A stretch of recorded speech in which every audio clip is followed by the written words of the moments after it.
कितनी बढ़िया बात बता रहा है। बोले ऐसा नाग है रक्ते क्षणम, जिसकी आंखें लाल लाल हैं, जिसकी जीभ लपलपा रही है, जिसका कंठ नीला नीला पड़ गया है, जहर उगलने के लिए जो उतावला है, बहुत गुस्से में है। समद कोकिल कंठ नीलम क्रोधोद्धतम, जो क्रोध से उद्धत हो रहा है। फणियम उत्फणमापरंतम, बार बार अपनी फणा को ऊंचा ऊंचा तान रहा है। बस उसे कोई चाहिए है कि जिसके ऊपर वो अपना जहर उगल दे। ऐसा नाग भी जब आप किसी भक्त के सामने खड़ा है, सामने है, सोचो, कल्पना करो ऐसा हो गया तो हमारा तो सब गीला हो जाएगा। सोच के परे हैं, कल्पना के परे हैं, हमारे इमेजिनेशन से बहुत परे हैं कि ऐसा नाग सामने खड़ा है। मारतुंगा आचार्य कहते हैं, क्या कहते हैं? आक्रामती क्रमयुगेन निरस्त शंकस त्वन्नाम नाग दमनी। बोले जिसके हृदय में आपके नाम रूपी गारुड़ मणि है, नाग दमनी, नाग दमनी नाम का मणि आता है, वो मणि जिसके पास होगा, वो मणि के कारण वो सांप शांत हो जाता है, वश में हो जाता है और चला जाता है। तो बोले उस मणि की आवश्यकता नहीं है। तो नाम, आपका नाम सिर्फ जिसके हृदय में है, वो नाम किसका काम कर जाता है? नागदमनी का, उस मणि का काम कर जाता है। तो नाम नागदमनी हृदयस्य पुंस, जिसके हृदय में आपका नाम, उस समय आपको डरना नहीं है, उस समय अपनी हिम्मत नहीं खोना है, 1% भी बिना डरे केवल भगवान का नाम लेते चलो। पार्श्वनाथ भगवान, आदिनाथ भगवान, 24 तीर्थंकर भगवान, या किसी भी तीर्थंकर का जाप, या एटलीस्ट कुछ नहीं आता तो क्या, नमो हरिहंताणम नमो सिद्धाणम। बस ये मंत्र का जाप जो कर रहा है, जिसने अपने आप को संपूर्ण रूप से नमोकार के नाम के प्रति समर्पित कर दिया है, वो सांप शांत हो जाता है। नाग अपनी फणा को नीचे कर लेता है, आक्रामती क्रमयुगेन, और पोलाइट होकर के, शांत होकर के वो साइड से निकल जाता है विश्वास आपको? इतना विश्वास है, इतनी श्रद्धा, इतनी आस्था जो चरम सीमा तक पहुंची हो। ऐसी चरम सीमा तक वाली श्रद्धा आज हमारे पास नहीं है।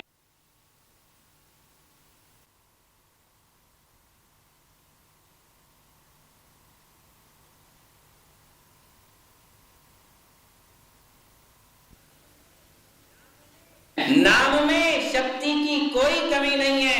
कमी कहाँ है? विश्वास में कमी है। आज हम इसको सोच नहीं सकते। आज हमारे लिए ये बातें झूठी लग रही होगी, काल्पनिक लग रही होगी। क्या ऐसा भी कभी संभव है? किंतु हमारे आचार्यों का विश्वास चरम सीमा का था। इसलिए देख लो, पंचम काल की घटना है कि मारतुंगा आचार्य के लिए लोहे से जकड़ करके 48 सालों के भीतर रख दिया। उनके पास वो विश्वास था, पंचम काल होने के बावजूद भी केवल नाम लेने मात्र से 48 साले तड़ करके टूट गए। पंचम काल की तो घटना है, कोई चौथे काल की है। ये विश्वास आज भी जाग जाए तो हमारे सारे काम सफल हैं। ये विश्वास आज भी जाग जाए तो हर विघ्न, हर कष्ट, हर समस्या बहुत छोटी है, बहुत छोटी। भगवान के नाम के सामने हर समस्या छोटी है। भगवान के नाम के सामने हर दुख छोटा सा है। समझ रहे? भगवान के नाम के सामने हर चिंता, हर परेशानी बहुत छोटी है। केवल अपने विश्वास को बहुत अनंत आकाश जैसा फैलाना पड़ेगा। अपने आप को पूर्ण रूप से भगवान के प्रति समर्पित करना होगा कि नमोकार के अलावा मुझे कोई भी शरण। इतना विश्वास जब जाग जाएगा तो देख लेना आपके काम चुटकी में हो जाएंगे। जो घंटों में होने वाला था मिनटों में हो जाएगा। चुटकी लगाते ही सारे काम हो जाएंगे। असफलता का कभी आपके लिए मुख नहीं देखना पड़ेगा। किसमें है ये शक्ति? नाम में। किसमें? नाम में। आप सोचो, जिनके नाम में इतनी शक्ति है, उनकी आत्मा में कितनी शक्ति होगी? वो आत्मा तो हमारे सामने है ही नहीं। वो तो समो शरण में विराज रही है। वो जहां है, हम केवल नाम ले रहे हैं। उनको भी बुलाया नहीं, हम उनके पास में भी नहीं गए, केवल अपने हृदय में क्या रखा है? उनका नाम। तव पादो मम हृदयम तव पदद्वये लीनम। ऐसा भक्त जो है, जो अपने हृदय को उनके चरणों में रखता है और उनके चरणों को अपने हृदय में रखता है, उनका नाम प्रतिपल लेता रहता है, वो भक्त कभी किसी प्रकार की समस्याओं को नहीं देखता है। उसे किसी प्रकार के कितने भी दुखों के ऊंचे ऊंचे पहाड़ आने दो, बहुत इजीली उसको पार करके वो आगे चला जाता है। ये किसका है प्रभाव? नाम का प्रभाव है। देखिए आप, विशापहार स्तोत्र में लिखा है, विशापहारम मणिमौषधानि मंत्रम समुद्दिश्य रसायनम च भ्राम्यंतो न त्वमति स्मरन्ति पर्याय नामानि तवैव तानि। उसमें कहा कि भगवान, ये दुनिया के लोग मूर्ख हैं जो विष को दूर करने के लिए किसी मांत्रिक के पास जा रहे हैं, विष को दूर करने के लिए किसी मणि या रसायन की शरण में जा रहे हैं। बोले ये तो सब आपके ही नाम है। विशापहारम, विष को दूर करने वाले मणि, आपका नाम ही वो मणि है। औषध, वो दवाई आपके अलावा और कोई है ही नहीं। मंत्र, आपका नाम ही मंत्र का काम करता है। चाहे वो कोई रसायन हो, मंत्र हो, औषधि हो, ये तो सब आपके ही पर्यायवाची नाम है। क्या कहा? औषधि और इस दुनिया में और कोई नहीं है। आपके नाम से बढ़कर के कोई दवाई नहीं है, आपके नाम से बढ़कर के कोई मणि नहीं है, आपके नाम से बढ़कर के कोई मंत्र भी इस संसार में नहीं है। इसीलिए तो धनंजय कवि, देखो, जब धनंजय कवि की घटना बताएं आपको, जब वे भगवान की पूजा में तल्लीन थे, भगवान का स्तोत्र गा रहे थे, आपकी ही अवस्था में थे, कोई महाराज नहीं थे, एक गृहस्थ दशा में थे, किंतु प्रतिदिन भगवान की भक्ति बड़े ही ऊंचे और श्रद्धा के साथ और विश्वास के साथ करते थे। और भगवान की भक्ति कर रहे, अचानक उनके बेटे को सांप ने काट लिया, जहर चढ़ गया। उनकी पत्नी जो थी बिल्कुल नास्तिक स्वभाव की थी, वो पति के मार्ग पर नहीं थी, उसे भगवान पर कोई विश्वास नहीं था। और जैसे ही बेटे को जहर काटा, उसने उठाया, रोते रोते हुए आई और उनके सामने पटक करके रख दिया। बोले संभालो अपने बेटे को, सांप चढ़ गया, काट गया, जहर चढ़ गया, उतारो आप जहर। कैसे उतारते हो? बड़ा भगवान पे भरोसा है। उन्होंने अपनी भक्ति में से किंचित मात्र भी ध्यान इधर उधर जाने नहीं दिया। पूरी भक्ति हो गई, पूजा पाठ हो गई और उन्हें विश्वास था कि भगवान के नाम से बढ़कर के कोई इस संसार में औषधि नहीं है। बस उन्होंने गंधोदक लिया, गंधोदक लेकर के भगवान का नाम लेकर के उसके ऊपर डाला, सारा जहर उतर गया और वो निर्विष हो गया। इसीलिए वो विशापहार स्तोत्र पढ़ा जाता है, प्रसिद्ध है, धनंजय कवि का है। तो ये सब कुछ क्या है? नाम का प्रभाव। ये नाम में शक्ति कहां से आई?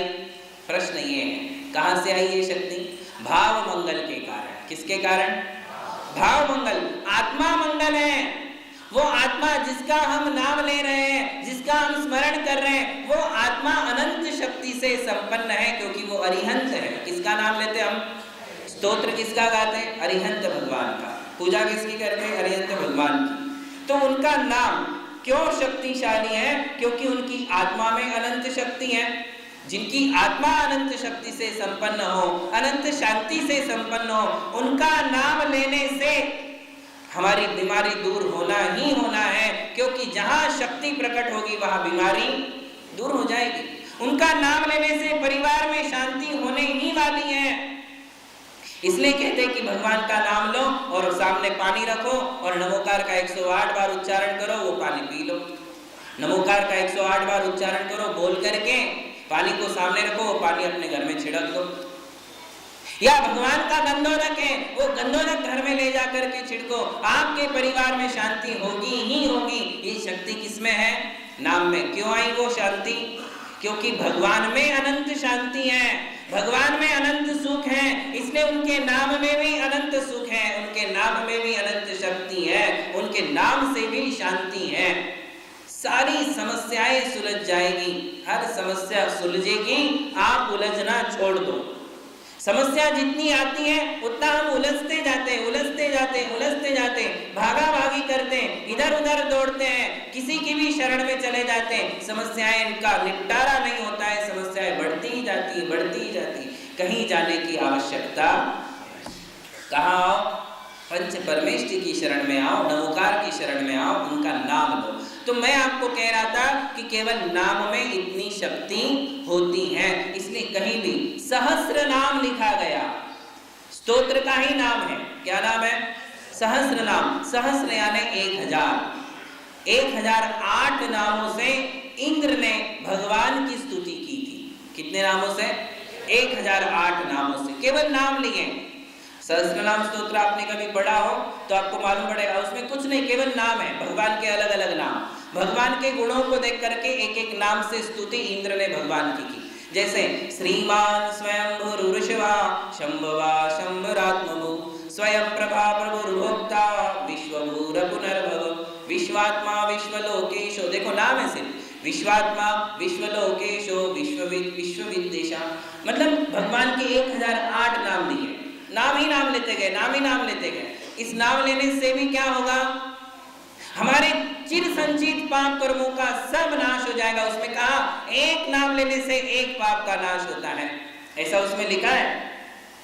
और सहस्र नाम लिखने के बाद लास्ट में उन्होंने कहा कि केवल सहस्र नाम का एक स्पेशल प्रभाव क्या है, तो उन्होंने कहा धाम नाम पते तबामोनि नामान्यागम को विदय समुचितानुध्यायन पुमान भूत स्मृतिर भवेत। बहुत बड़ा लाभ कहा कि सहस्र नाम का विशेष लाभ क्या है, तो बोले जो लोग प्रतिदिन, जो व्यक्ति, जो बच्चा, जो लड़का, जो महिला प्रतिदिन सहस्र नाम पढ़ते हैं, उनकी पूत स्मृतिर भवेत, स्मरण शक्ति में अद्भुत विकास होता है। किसमें? स्मरण शक्ति में अद्भुत विकास होगा। ऐसा होता ही है, ये हमारे जीवन का अनुभव है। जब हमारे गुरुदेव ने हमारे लिए कहा कि आप सहस्र नाम का रोज पाठ करो, हम ब्रह्मचारी थे, हमने सबसे पहले सहस्र नाम याद किया और गुरु की कृपा से और सहस्र नाम के प्रभाव से, फिर उसके बाद जो याद होता गया, ग्रंथ के ग्रंथ याद हो जाते हैं, सारे स्तोत्र याद हो जाएंगे, सारे ग्रंथ याद हो जाएंगे, सारे श्लोक याद हो जाएंगे, जितने भी श्लोक पढ़ोगे सब याद हो जाएगा। पुमान पूत स्मृतिर भवेत, उसकी स्मृति जो है बहुत पवित्र हो जाती है, उसको गलत बातें याद नहीं रहती हैं, फालतू की बातें याद नहीं रहती हैं, जो काम की बातें वो बराबर याद रहती हैं। हमारे लिए आप पूछोगे कि महाराज श्री आपको वो रास्ता याद है क्या, वो घर याद है क्या, अपन उस गली से ऐसे गुजरे थे। हम बोलते यार हमको गली याद नहीं रहती है, चेहरे याद नहीं रहते। लोग आते, महाराज जी मुझे पहचाना क्या? मतलब क्यों, क्या हुआ? बोले मैं आपके बोरीवली में दर्शन किया था, हम आए थे उस दिन, आप वहां बैठे थे।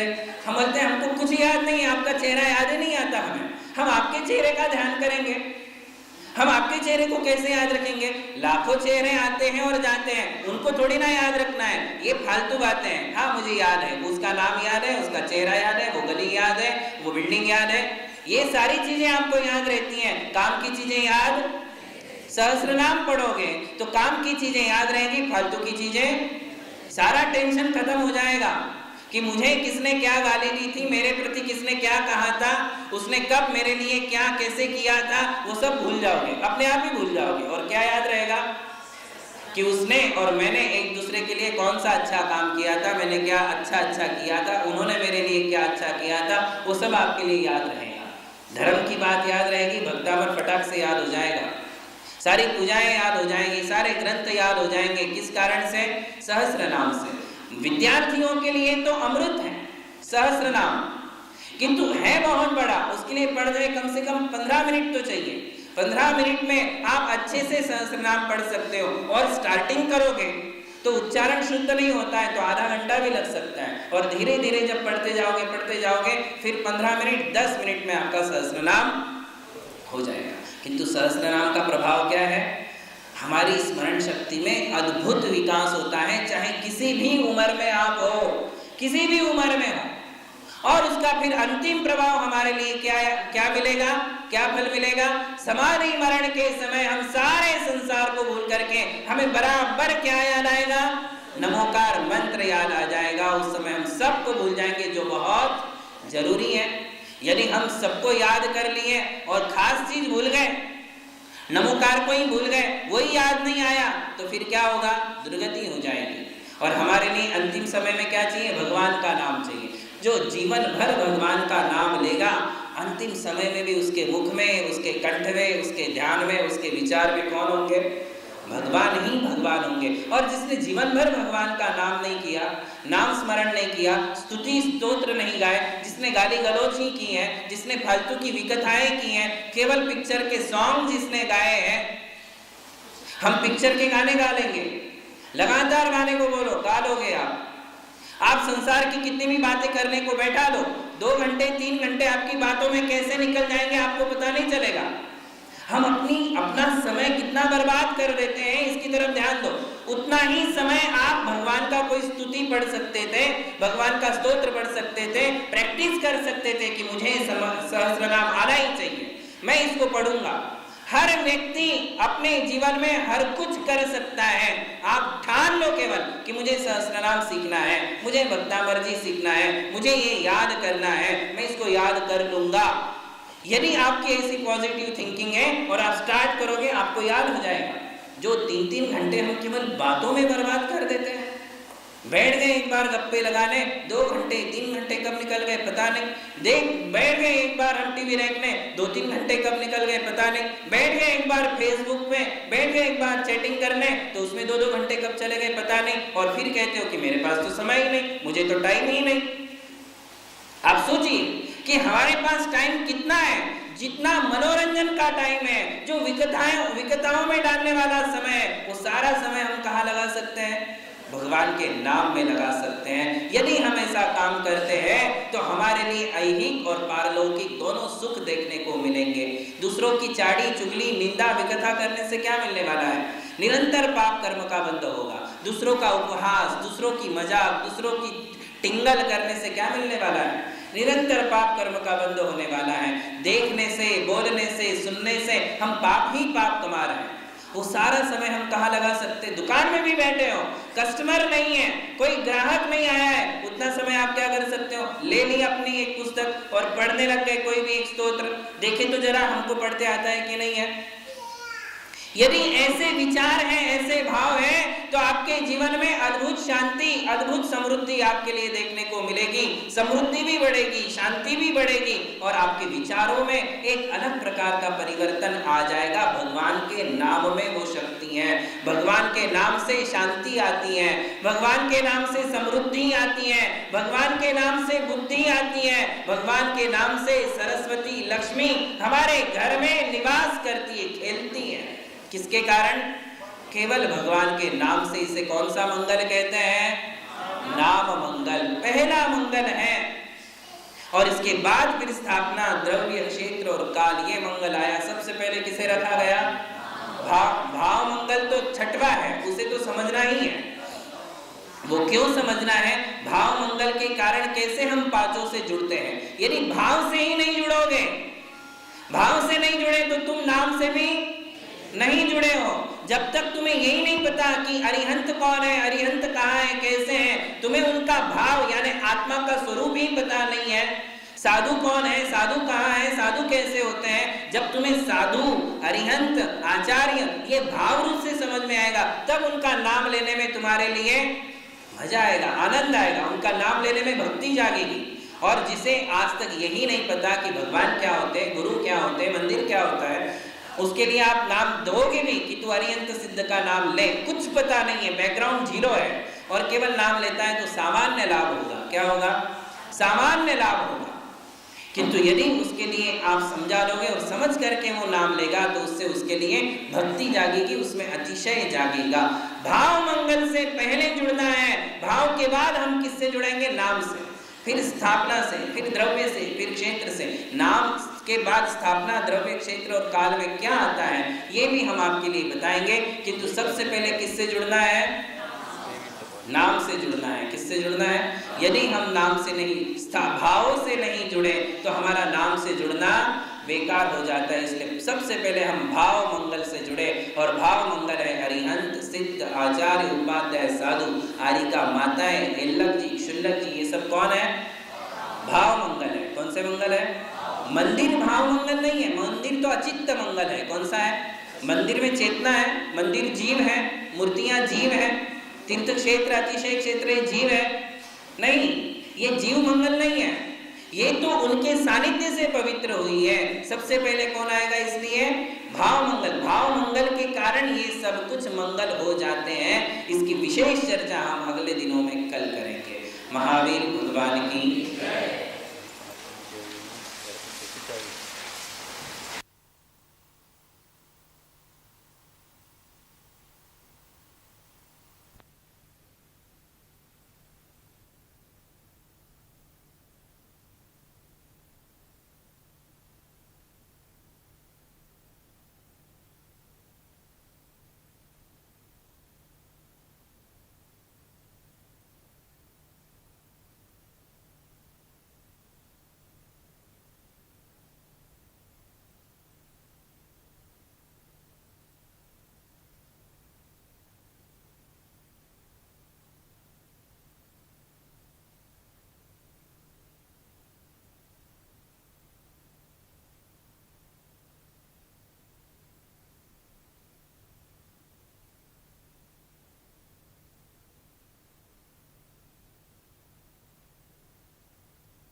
नामं ठमणादवीयं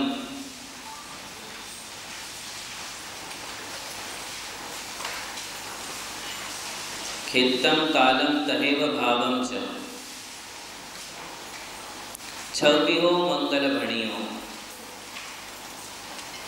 6 प्रकार के मंगल का वर्णन चल रहा है।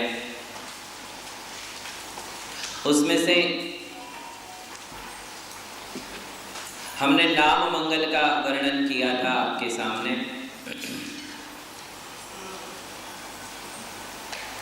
और उसमें आपके लिए बताया था कि सभी मंगलों में जिसे हमने प्रथम मंगल माना है,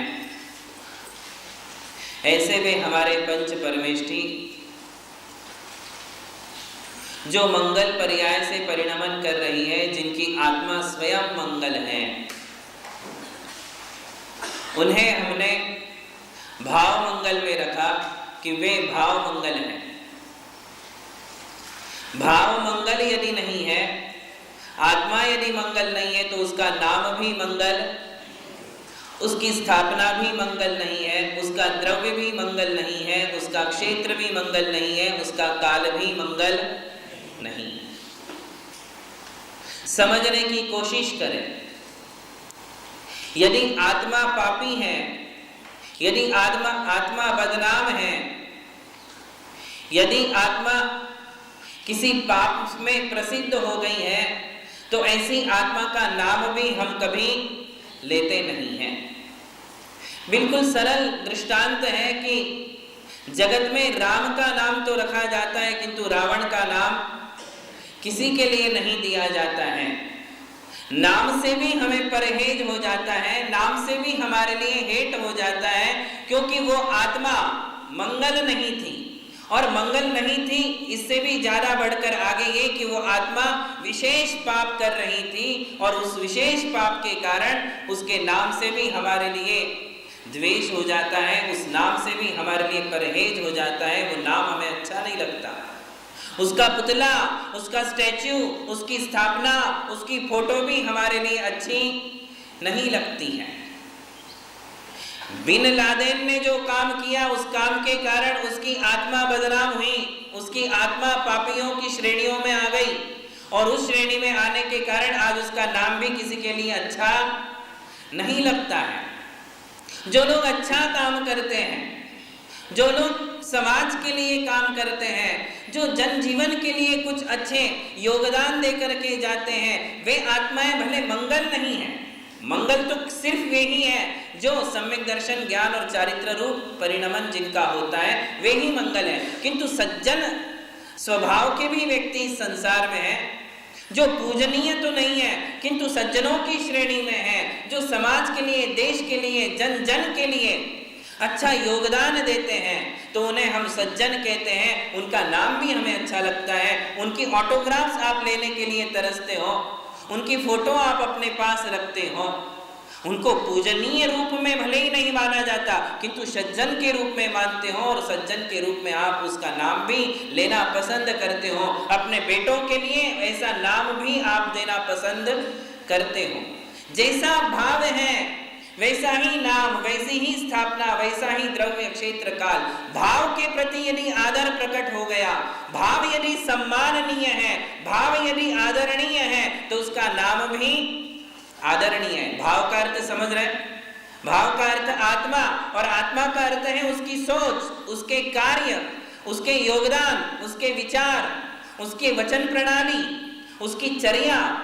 ये यदि सम्माननीय है तो उसका नाम भी सम्माननीय है। उसकी स्थापना अर्थात उसकी फोटो भी सम्माननीय है। उसका द्रव्य अर्थात उसका शरीर भी सम्माननीय है। जैसा भाव होगा, भाव पूजनीय है तो ये पांचों पूजनीय है, भाव सम्माननीय है तो ये पांचों सम्माननीय अपने आप ही हो जाते हैं। और यदि भाव ठीक नहीं है, भाव गड़बड़ है, आत्मा गड़बड़ है, यदि प्रवृत्तियां खराब हैं, यदि पाप और व्यसन युक्त प्रवृत्तियां हैं, तो उसके नाम, स्थापना, द्रव्य, क्षेत्र, इन सब से भी सबके लिए परहेज हो जाता है, हम उससे दूर रहते हैं। बस यही बात हमारे लिए मंगल में भी समझना है कि जिनकी आत्मा मंगल है उनका नाम भी हमारे लिए मंगल है। जिनकी आत्मा पापों से दूर है उनका नाम हमें पापों से दूर कर देता है।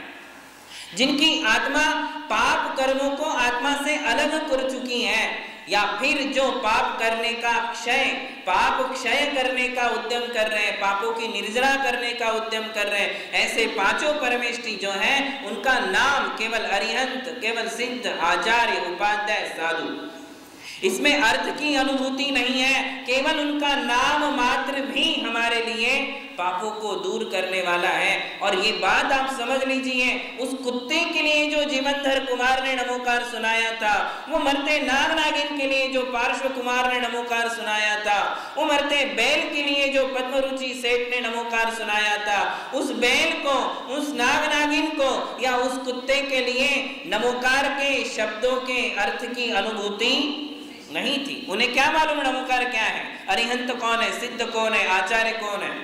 देखिए बहुत बड़ा चिंतनीय और गंभीर विषय है। कुत्ते के लिए अरिहंत, सिद्ध, इन शब्दों का अर्थ पता नहीं, इन शब्दों का भाव पता नहीं, ये किसका नाम है ये भी पता नहीं, किंतु ये शब्द कैसे हैं? मंगल है। कैसे हैं? और मंगल होने के कारण ही उस कुत्ते का मंगल हो गया, उस नाग नागिन का मंगल हो गया, उस बैल का मंगल हो गया। दुर्गतियों से छुटकर वे सदगतियों में चले गए और अगली पर्यायों में उन्होंने धर्म प्राप्त कर लिया। केवल किसके प्रभाव से?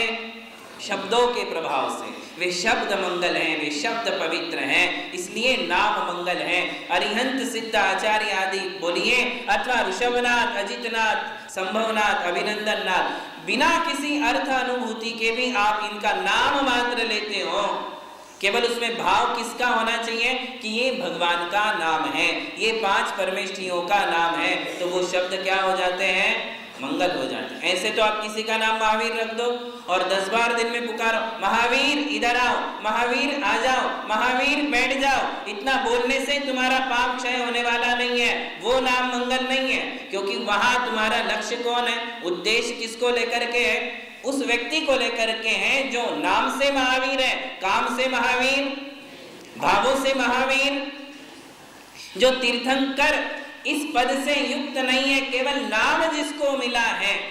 देखिए केवल नाम रख लेना, नामों में भी बहुत बड़ा प्रभाव होता है।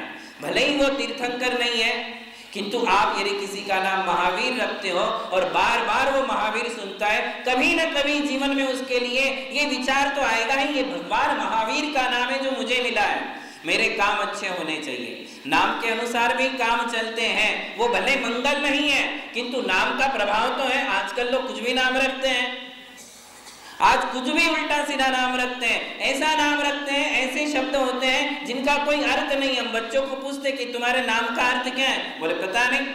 मतलब पता नहीं ऐसे कैसे रख दिया। उसके माँ बाप को पूछते हैं तो बोलते पता नहीं, बोले ऐसे ही रख दिया, नाम का कोई अर्थ नहीं है। ग्रीनल, क्रीनल, सिग्नल, क्या क्या नाम रखते हैं, क्रीना, कुछ भी नाम रखते हैं। अरे यदि ऐसे नाम आप रखोगे जिनका कोई अर्थ नहीं है तो उनके जीवन को कोई अर्थ मिलने वाला। कुछ अर्थपूर्ण नाम रखिए।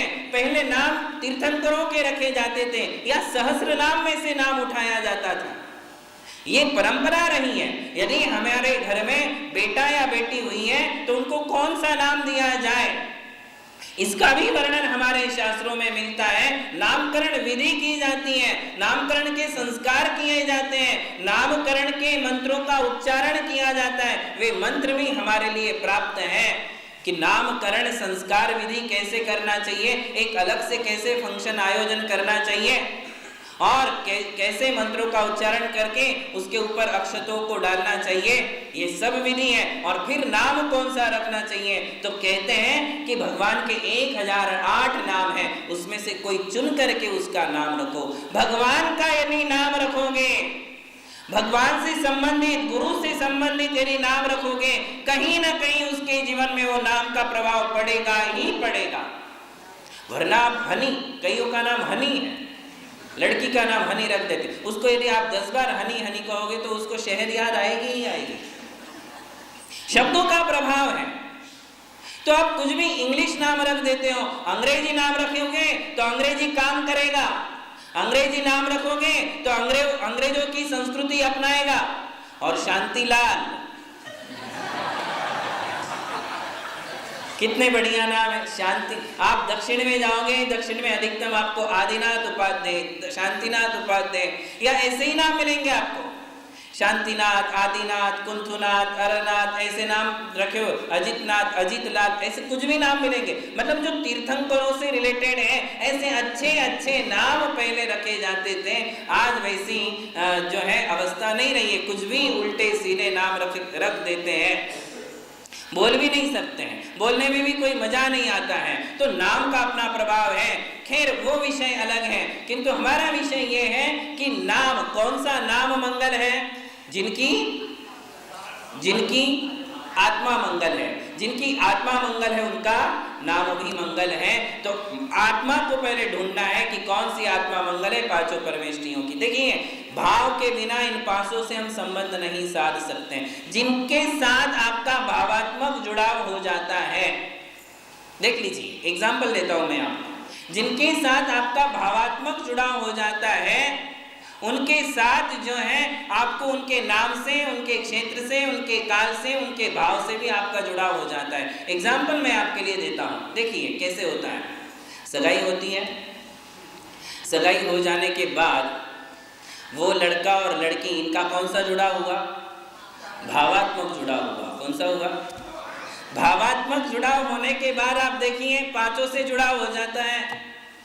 यदि भाव से ही जुड़ाव नहीं है तो फिर नाम से, द्रव्य से, स्थापना से, क्षेत्र से, काल से भी आपका जुड़ाव नहीं होगा। जब सगाई हो जाती है तो पहला उनका ये प्यार होता है या प्रेम होता है, जुड़ाव होता है, भावात्मक जुड़ाव होता है, जुड़ जाते हैं। और जब जुड़ते हैं तो एक दूसरे का नाम भी उन्हें पसंद आता है। एक दूसरे का नाम लेंगे, एक दूसरे का नाम लिखेंगे, डायरी में उनका नाम नोट करेंगे, मोबाइल में उनका नाम नोट करेंगे, सब जगह उनका नाम, वही नाम पसंद है। सगाई के पहले उससे कोई संबंध नहीं था, तब तक उसके नाम से भी जुड़ा।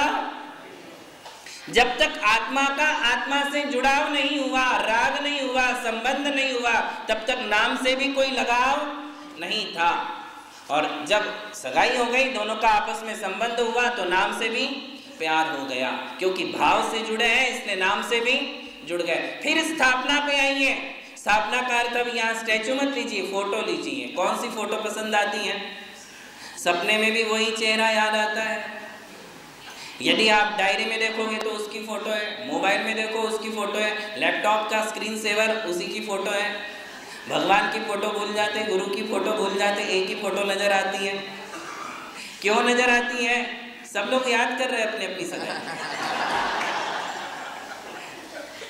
ये आपके अनुभव के दिन थे, किंतु ऐसा होता है कि भावात्मक जुड़ाव है तो वही नाम अच्छा लग रहा है, भावात्मक जुड़ाव है तो उसी की फोटो हमारे लिए अच्छी लगती है। और फिर द्रव्य, द्रव्य का मतलब होता है शरीर, वही शरीर हमारे लिए अच्छा लगता है। जिसकी आत्मा से तुम्हारा जुड़ा हुआ है उसी का शरीर तुम्हारे लिए अच्छा लगता है। या फिर उसके द्वारा यदि कोई चीज हमारे लिए मिली है, हमने उसे कोई गिफ्ट दिया है, शादी के पहले जो गिफ्ट दिए जाते हैं, लिए जाते हैं, वो गिफ्ट हम बहुत संभाल करके रखते हैं। ये कौन सा जुड़ाव है? द्रव्य से जुड़ाव। क्यों है द्रव्य से जुड़ाव? क्योंकि आत्मा से जुड़ाव है। द्रव्य देख लीजिए, वो कौन सी फिंगर रिंग होती है ना, उस रिंग को कितना संभाल के रखते हो, क्यों है उस रिंग से इतना प्यार? वही रिंग रह जाएगी, इधर उधर की गिर जाए तो उतना हमारे लिए दुख नहीं होगा, वो तो गिर गई तो बहुत ज्यादा दुख होता है। किससे जुड़ा हो गया? द्रव्य से। किससे जुड़ा हुआ? उसने जो ड्रेस ला करके दिया है वो ड्रेस बहुत अच्छा लगेगा, उसने जो कोई भी कॉस्मेटिक की चीजें ला करके दी है वो कॉस्मेटिक की चीजें बहुत अच्छी लगेगी। जो भी गिफ्ट में आएगा उससे हमारा बहुत ज्यादा महत्व हो जाता है, उससे हम बहुत संभाल करके रखते हैं। ये कौन सा जुड़ाव है? द्रव्य का जुड़ाव है। क्यों? क्योंकि भावों से जुड़ा हो गया है, सगाई हो गई है, लीगल संबंध है। इलीगल भी हो जाते हैं, बिना सगाई के भी संबंध है, किंतु वहां भी ये सारे जुड़ाव देखने को मिलते हैं। वो नाम से, उसकी स्थापना से, उसके द्रव्य से प्रेम हो जाता है। अब देखिए, क्षेत्र, वही गांव अच्छा लगता है जहां की वो है। ये केवल शादी के पहले की बात है। शादी के बाद यदि जुड़ाव है तो ठीक, जुड़ाव बिखर गया तो फिर नाम भी अच्छा नहीं लगता, फोटो भी अच्छी नहीं लगती, तो द्रव्य भी अच्छा नहीं लगता है और वो क्षेत्र भी। बोलते तू जा तेरे पियर, मैं लेने नहीं आऊंगा, मैं छोड़ने नहीं आऊंगा। और जब तक शादी नहीं हुई है तब तक ऐसा लगता है कि कब जाऊंगा, कब जाऊंगा, कब मिलने जाऊंगा। वही गांव, वही क्षेत्र अच्छा लगता है जहां वो रहती है, जहां वो रहता है। पवनंजय के साथ यही तो हुआ। शादी के पहले जब अंजना के साथ होने वाली थी सगाई, शादी होने के पहले कितना ज्यादा जुड़ाव था, इतना ज्यादा जुड़ाव था कि 3 दिन भी वो रुक नहीं पाया। 3 दिन बाद शादी होने वाली थी, किंतु 3 दिन पहले ही आकुलता बढ़ गई कि नहीं, पहले एक बार मैं देखने जाऊंगा। सब कुछ अच्छा लगता है। जैसे कोई धतूरा खा लेता है तो धतूरा खाने के बाद सब कुछ कैसे दिखता है? सब पीला पीला दिखता है। वैसे ही वो सगाई भी एक प्रकार का धतूरे का नशा है। जब वो हो जाती है तो उसके बाद शादी तक उसकी उम्र है कितनी? उस प्यार की उम्र शादी तक ही है। उसके बाद जो आगे बढ़ा दे वो बढ़ा दे, वरना बहुत मुश्किल है। तो वो, उसका शरीर अच्छा लग रहा है, उसका क्षेत्र अच्छा लग रहा है, हम उस गांव में जाएंगे, भागते हुए जाएंगे, मिलेंगे। सगाई के पहले इसकी बहुत, सगाई के साथ ये सारी चीजें बहुत बढ़ जाती हैं। और फिर आता है काल। काल से भी जुड़ा हो जाता है। कैसे जुड़ा होता है पता है? आपको ही पता है, हमें नहीं पता। काल उस आत्मा से जुड़ा है, इसलिए उस व्यक्ति से प्यार है, और जिससे हमें प्यार है तो वो उसके सोने का समय मेरे सोने का समय हो जाता है, उसके उठने का समय तुम्हारे उठने का। बोले जब तक तेरी घंटी नहीं बजेगी तब तक नहीं उठूंगा, जब तक मिस कॉल नहीं आएगा तब तक नहीं उठूंगा। गुड मॉर्निंग और गुड नाइट होगा ही होगा। लंच भी करेंगे फोन करके, तुम भी खा रहे मैं भी खाता हूँ। डिनर भी करेंगे, तुम खा रही हो, तुमने स्टार्ट किया मैं भी स्टार्ट करता हूँ। वो खाने पीने का, रहने ओढ़ने का, सोने का समय भी एक हो जाता है। किससे जुड़ा हो गया? मूल में जुड़ाव किससे है? भावों से। अब आप समझ गए ना? अब आपको आगे की सारी कहानी बहुत जल्दी समझ में आ जाएगी। आपका एग्जाम्पल होना चाहिए तो आप बराबर समझ जाते हो। मूल में जुड़ाव किससे है? भावों से। और भाव से जुड़ाव है, इसलिए नाम से भी है, स्थापना से भी है, क्षेत्र से भी है, द्रव्य से भी और काल से भी है। चारों से, पांचों से जुड़ाव हो जाता है। और यदि भाव में बिखराव हो गया, यदि भाव में तनातनी हो गई, यदि तुम्हारे दोनों में आपस में परस्पर वैर होने लग गया, मिसअंडरस्टैंडिंग होने लग गई। अब यदि तुम वो एक दूसरे को पसंद नहीं कर रहे हो, अब तुम एक दूसरे को लाइक नहीं करते हो, अब तुम्हें कोई अच्छा नहीं लगता है, फिर उसका नाम भी तुम्हें अच्छा नहीं लगेगा, उसकी फोटो भी अच्छी नहीं लगेगी, उसका शरीर भी अच्छा नहीं लगेगा, उसका गाँव भी अच्छा नहीं लगेगा और उसका समय भी तुम्हें अच्छा नहीं लगेगा, बिल्कुल बिखर जाएगा। ये सब क्या है? भाव। भाव जैसे चलेंगे वैसे ही इन सब से हमारा जुड़ाव या इनसे बिखराव हमारा हो जाया करता है। बस ऐसे ही ये मंगल की बात है। ये पांचों परमेष्ठी मंगल है, 24 तीर्थंकर मंगल है, इसलिए इनका नाम भी, इनकी स्थापना भी, आज स्थापना की चर्चा है, कल तक नाम की बात बताई, स्थापना भी मंगल है, इनकी फोटो भी मंगल है। कई लोग कहते हैं कि ये भगवान की जो फोटो है इसकी तो पंचकल्याणक हुई नहीं, इसकी तो प्रतिष्ठा हुई नहीं, क्या हम इससे नमस्कार कर सकते हैं? क्या हम इसकी पूजा कर सकते हैं? अरे क्यों नहीं कर सकते हो? आखिर फोटो किसकी है? भगवान की है। उन्हें यदि आप बोलोगे कि इस फोटो को नीचे रख, तुम्हारी नीचे रखने की हिम्मत होगी? क्या तुम उसका अभिनय कर सकते हो? इसका मतलब ही है कि उसमें तुम्हारे कौन से भाव है? भगवान के भाव है। तुमने बुद्धि से उसमें स्थापना कर दी।